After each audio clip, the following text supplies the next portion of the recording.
आप देख रहे हैं इन डार्क राजकुमार के साथ। तो चलिए बढ़ते हैं आज की कहानी की ओर। दोस्तों, मैं कुछ समय पहले ही एक ऑर्गेनाइजेशन से जुड़ा हुआ था। वो एक हेल्थ केयर था जिसकी ब्रांचेस लगभग पूरे इंडिया में फैले हुए थे। मेरे कई सारे सपनों में से यह भी एक सपना था कि मैं उस ऑर्गेनाइजेशन के साथ जुड़ सकूं। मुझे MBBS कंप्लीट करके कुछ महीने ही हुए थे और इतनी अच्छी जॉब पाना किसी नसीब वाले की ही बात है। मैं उनके सबसे पहले हेड ब्रांच में काम करता था जहां मैं एक स्पेशलिस्ट था। मेरी सैलरी बहुत अच्छी थी। मैं अपनी जॉब से बहुत खुश था।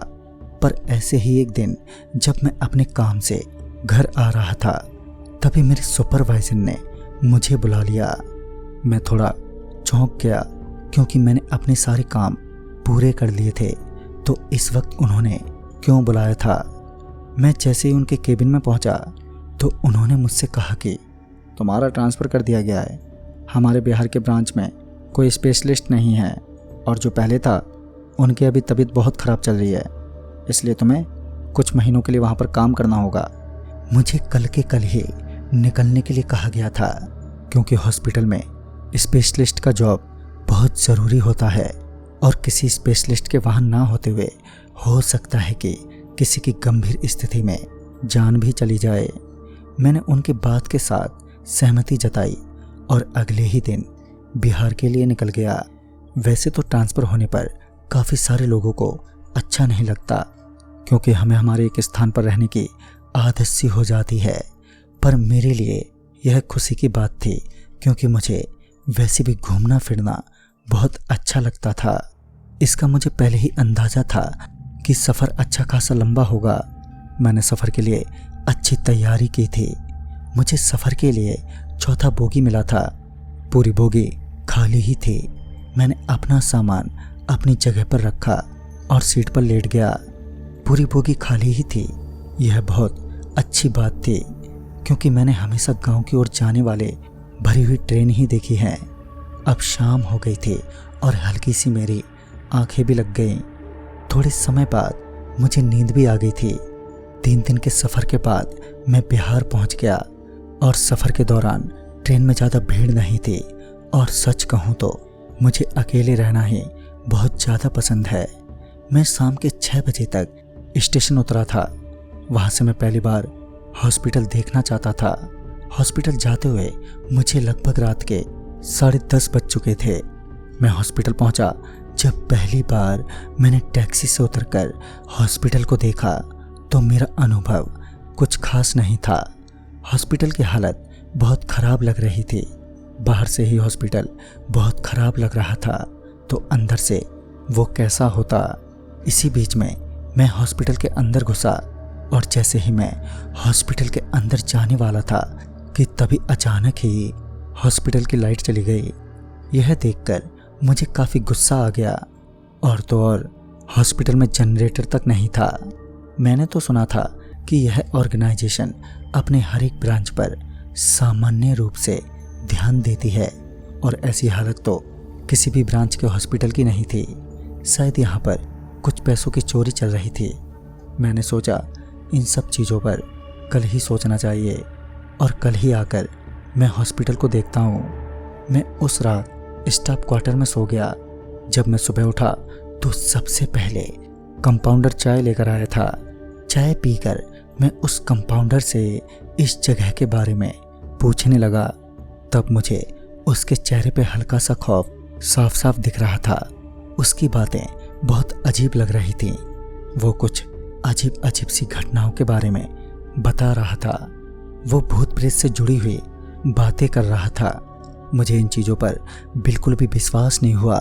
हाँ, एक बात थी कि वहाँ पर स्टाफ ज़्यादा नहीं थे, जो कि थोड़ा अजीब सा था क्योंकि एक छोटी ही सही पर एक हॉस्पिटल के हिसाब से पर्याप्त मात्रा में ज़रूरत के वर्कर्स का ना होना गलत बात है। अब चाय ख़त्म करने के बाद मैं सबसे पहले हॉस्पिटल को देखने गया। अब सुबह में वो हॉस्पिटल रात के मुकाबले ठीक लग रहा था।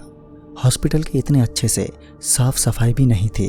यही एक कारण था कि हॉस्पिटल में ज़्यादा लोग आते भी नहीं थे। हम भले ही एक प्राइवेट ऑर्गेनाइजेशन थे, पर हमारे इस हॉस्पिटल का हाल एक सरकारी हॉस्पिटल जैसा था। सबसे पहले मैंने सारे वर्कर्स को बुलाया। मुझे यह जान के हैरानी हुई कि सिर्फ 7 ही वर्कर्स हॉस्पिटल में काम करते हैं। मैंने कई और लोगों को भी हायर किया। पहले तो वो हॉस्पिटल में काम ना करने के बहाने बना रहे थे। उन्हें भी ऐसा लग रहा था जैसे हॉस्पिटल में कोई भूत है, पर फिर भी मैंने उन्हें मना ही लिया। कुछ 1 हफ्ता हॉस्पिटल को अच्छे से देने के बाद अब हॉस्पिटल कुछ ज़्यादा साफ सुथरा और अच्छा लग रहा था। इसका सीधा असर लोगों पर भी हुआ। लोगों को एक बार और हॉस्पिटल पर भरोसा होने लगा, तो इसलिए वह हॉस्पिटल में काम करने के लिए तैयार थे। और एक बात, हॉस्पिटल से जुड़ी एक कहानी बहुत प्रचलित थी जो हॉस्पिटल के चुड़ैल से जुड़ी हुई थी। यह कहानी कुछ साल पहले की ही थी। ऐसा कहते हैं कि एक दिन शाम के वक्त एक औरत अपने बच्चे को हॉस्पिटल में लेकर आई थी। उसकी तबीयत बहुत ख़राब थी। बच्चा कुछ 6-7 साल का था। उसको जल्द से जल्द डॉक्टर्स की फैसिलिटी मिली, पर पता नहीं किन्हीं कारणों की वजह से बच्चे की मौत हो गई। मौत के कारण बच्चे की माँ दुख को बर्दाश्त नहीं कर पाई और उसने हॉस्पिटल के ही मार्ग रूम में सुसाइड कर ली। उनको हॉस्पिटल के पीछे वाले यार्ड में जलाया गया। लोगों के मुताबिक उसके बाद से हॉस्पिटल पर श्राप लग गया। जब भी हॉस्पिटल में कोई अकेला होता है या हॉस्पिटल के उस मार्ग रूम में होता है तो उसे वह चुड़ैल दिखाई देती है, जो कई सारे लोगों को हानि भी पहुंचा चुकी है।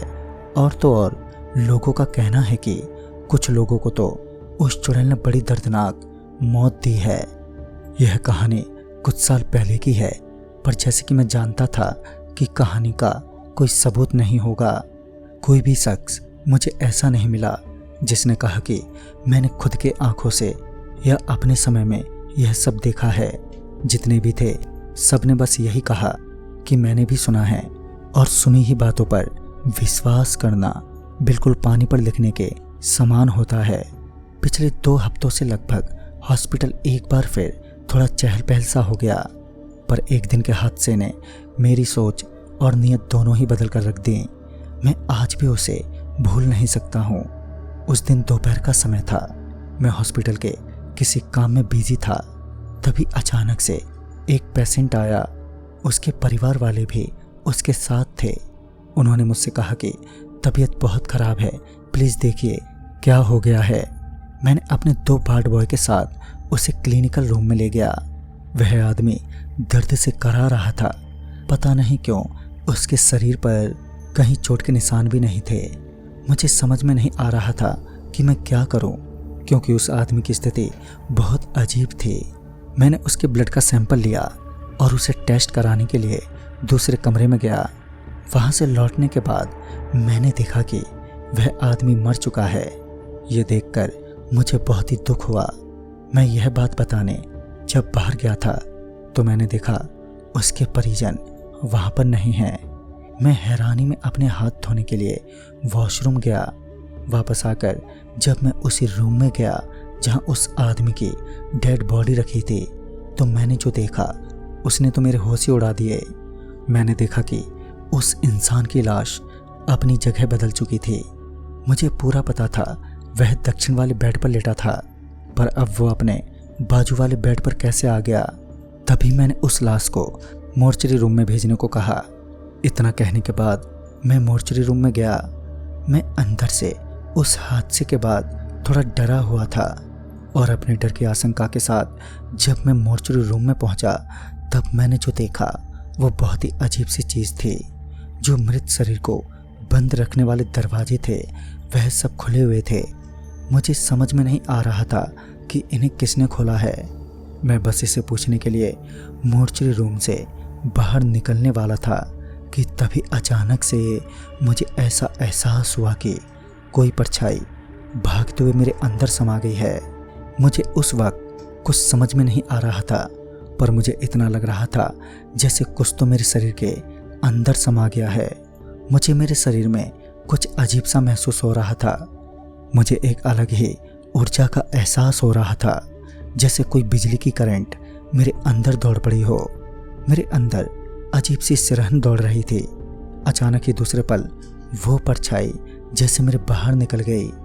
मैं डरते हुए उस मोर्चरी रूम से बाहर निकला और मुझे मेरे दिल की धड़कन साफ साफ सुनाई दे रही थी। मैं पूरा पसीने से तरबतर हो गया था, पर अब जो मैंने बाहर आकर देखा उसने तो मेरे रोंगटे ही खड़े कर दिए। मैंने देखा कि वही आदमी जो अभी मरा हुआ मोर्चरी रूम में पड़ा था, वो अब ठीक कुछ दूर एक बेंच पर सिर झुकाए बैठा था। उसके गले पर एक कटा हुआ निशान भी था। इस वक्त हॉस्पिटल के बेसमेंट में मैं मौजूद था। शाम भी लगभग ढलने के कगार पर थी। उस आदमी की गर्दन टेढ़ी थी, इस वजह से वो अपनी टेढ़ी गर्दन घुमाए एक तरफ जा रहा था। पता नहीं वो क्या चीज़ थी जो मुझे भी उस तरफ खींच रही थी। मैं भी उसका पीछा करते हुए उसके पीछे पीछे चलने लगा। फिर जो मैंने देखा उसने मेरे पैरों तले ज़मीन खिसका दी। मैंने देखा कि वो लाश जो इस समय एक आदमी के रूप में थी, वो असल में एक आदमी नहीं बल्कि अब एक औरत के रूप में है। उसके बाल पैरों तक लंबे थे और उसके पैर उल्टे हो गए थे। अब तक सुनी भूत प्रेतों के किस्सों से वो चुड़ैल ही लग रही थी। अब मुझे अपनी चिंता ज़्यादा हो रही थी और तभी मैं वहाँ से भागने लगा। पर मैंने देखा कि वो औरत यानी कि वो चुड़ैल इतनी दूर से एक झटके में मेरे सामने आकर खड़ी हो गई। अब वो मेरे से कुछ मीटर दूर थी। मैं डर से पूरी तरह कांप रहा था। वो अब मुझ पर झपटकर अपने दांत गड़ाने ही वाली थी कि उसी समय ऊपर से कुछ लोग बेसमेंट का दरवाज़ा खोलकर नीचे आ गए।